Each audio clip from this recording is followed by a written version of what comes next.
சேனலில் ஒரு Arabic sweet recipe கடாயஃப் தான் பார்க்க போகிறோம். வீட்டில் உள்ள இன்க்ரீடியன்ஸை வச்சு நம்ம இதை சிம்பிளாக செய்ய போகிறோம்.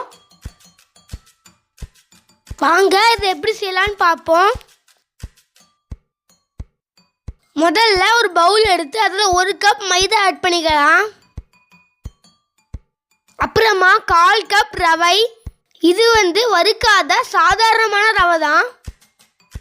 அப்புறமா 3 டீஸ்பூன் சுகர், கூடவே 1/2 டீஸ்பூன் உப்பு, அடுத்தது 1 டீஸ்பூன் பேக்கிங் பவுடர், கூடவே 1/4 டீஸ்பூன் பேக்கிங் சோடா. ஓகே, இது எல்லாத்தையும் இப்போ நாம் நல்லா மிக்ஸ் பண்ணிக்கலாம். இனி அடுத்தது நாம் தண்ணி சேர்த்துக்கலாம். மொத்தமாக நாங்கள் இன்றைக்கி இதுக்கு 1/4 கப்பு தண்ணி ஆட் பண்ணியிருக்கோம். முதல்ல 1 கப் தண்ணி ஆட் பண்ணிவிட்டு நல்லா மிக்ஸ் பண்ணிவிட்டு அப்புறமா 1/4 கப் தண்ணி ஆட் பண்ணியிருக்கோம். தண்ணி ஃபுல்லாக ஊற்றின பிறகு நல்லா கட்டி இல்லாமல் கலக்கிக்கோங்க.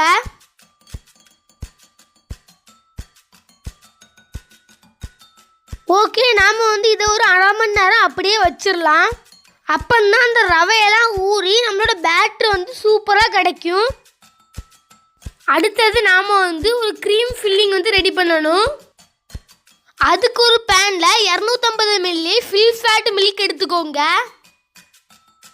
அப்புறமா 1 டேபிள் ஸ்பூன் கார்ன்ஃப்ளவர், அப்புறமா 1 டேபிள் ஸ்பூன் கஸ்டர்ட் பவுடர், கூடவே ஒரு 3 டேபிள் ஸ்பூன் சுகர் ஆட் பண்ணிக்கலாம்.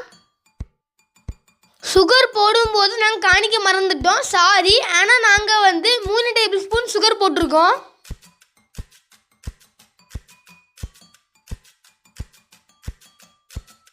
இன்னி இதை கட்டி இல்லாமல் நல்லா மிக்ஸ் பண்ணிக்கலாம்.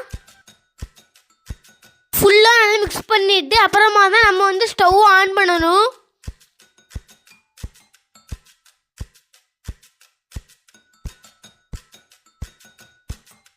ஓகே, இப்போ நாம் ஸ்டவ் ஆன் பண்ணி லோ ஃப்ளேம்லேயே வச்சு கிண்டிக்கிட்டே இருக்கலாம். குறைஞ்சது ஒரு 5 நிமிஷத்துலேயே இந்த க்ரீம் ரெடி ஆகிடும். இப்போ பார்த்தீங்கன்னா கொஞ்சமாக திக்காயாச்சு. ஆனால் இனியும் கூட கொஞ்சம் திக்காகணும்.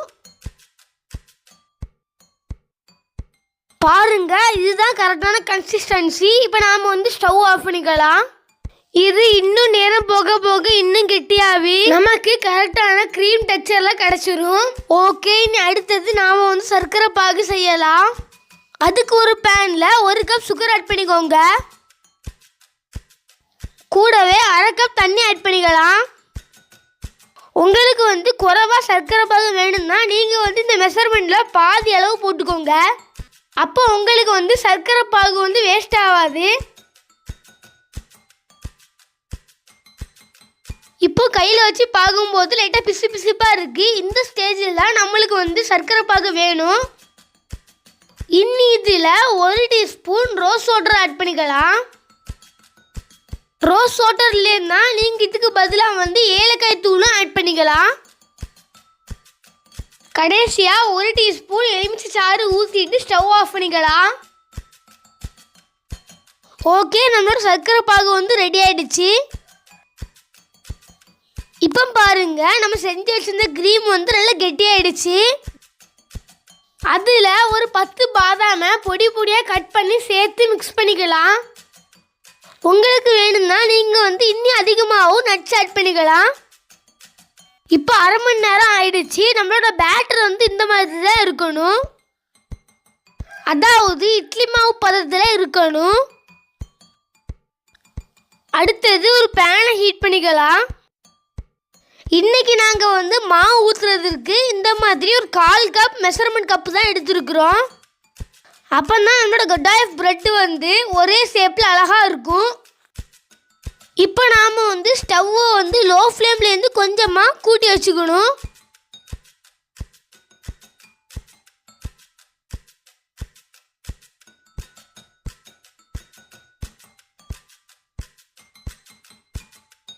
இப்போ பார்த்தீங்கன்னா நம்மளோட கடாயஃப் ப்ரெட்டு ரெடி ஆகிடுச்சு. அப்படியே ஒரு பிளேட்டுக்கு ட்ரான்ஸ்ஃபர் பண்ணி ஒரு துணியை வச்சு மூடி வச்சிடணும். நம்ம வந்து மூடி வைக்காமல் இருந்தால் அது வந்து ட்ரை ஆகிடும். அதனால் நீங்கள் வந்து ஒரு காட்டன் துணியை போட்டு மூடி வச்சுக்கோங்க.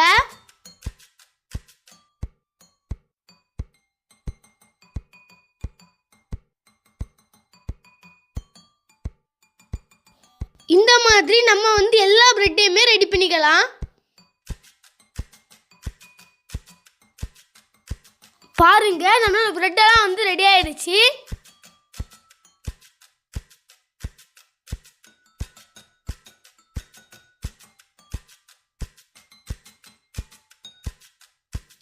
இப்போ இதில் நாம் வந்து நம்ம செஞ்சு வச்சிருந்த க்ரீம் ஃபில்லிங்லேருந்து ஒரு ஸ்பூன் எடுத்து வச்சுக்கலாம். இன்னி இதை எடுத்து அப்படியே மடக்கி லைட்டாக கையை வச்சு ஓரங்களை ப்ரெஸ் பண்ணி விட்டுருங்க.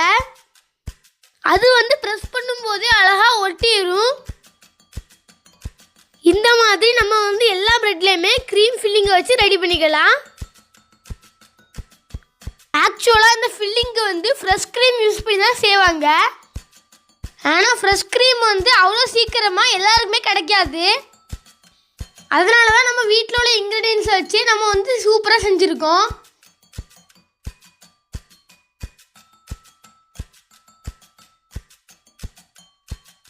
இப்போ நாம் வந்து முதல்ல செஞ்சு வச்சிருந்த சர்க்கரை பாகு எடுத்து இதுக்கு மேலே ஊற்றிக்கலாம்.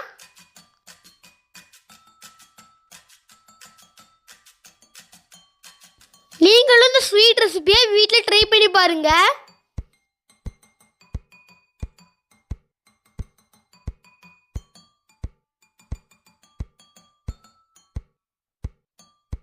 ஃபைனலாக கார்னிஷ்காக கொஞ்சமாக பாதாம் பீசஸை போட்டுக்கலாம்.